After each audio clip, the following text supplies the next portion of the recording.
certainly hope there wouldn't be a question of mis-selling. The task lies with the broker or the person advising the customer to explain why a remo might not be available, because in some cases people won't pass the lender's affordability tests if they move away.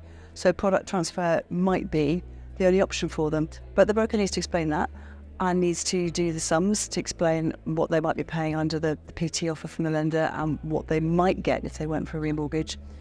They might be in a position where they could borrow a little bit less if they could scrape together a bit more by way of deposit, or if they had some more equity from somewhere. But so long as that's all made clear and that the ultimate product which is recommended to the customer is reasonable, it's very hard to see how there could really be any claim of mis-selling at a later date. I hope that's the case.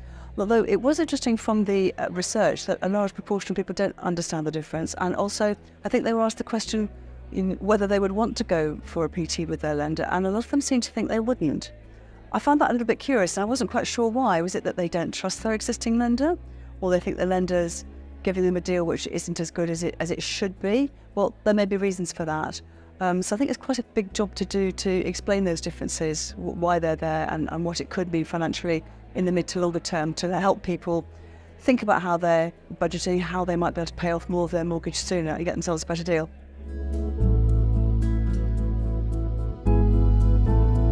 Well, I think that first one would be to explain the difference between a product transfer and a remortgage, and what might be better and what is better in the immediate circumstances and how that could change in the future.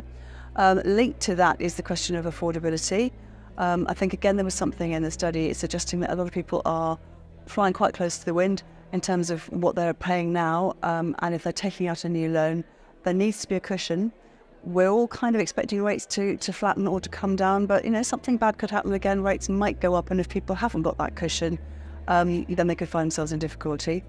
It was clear from the study that people who are self-employed think that the market isn't working for them. That's interesting, because at IMLA we published some research a couple of years ago about all the different options that are available to self-employed people, and there's lots out there if they can find the right broker to advise them of the right thing. Well, higher loan-to-value loans.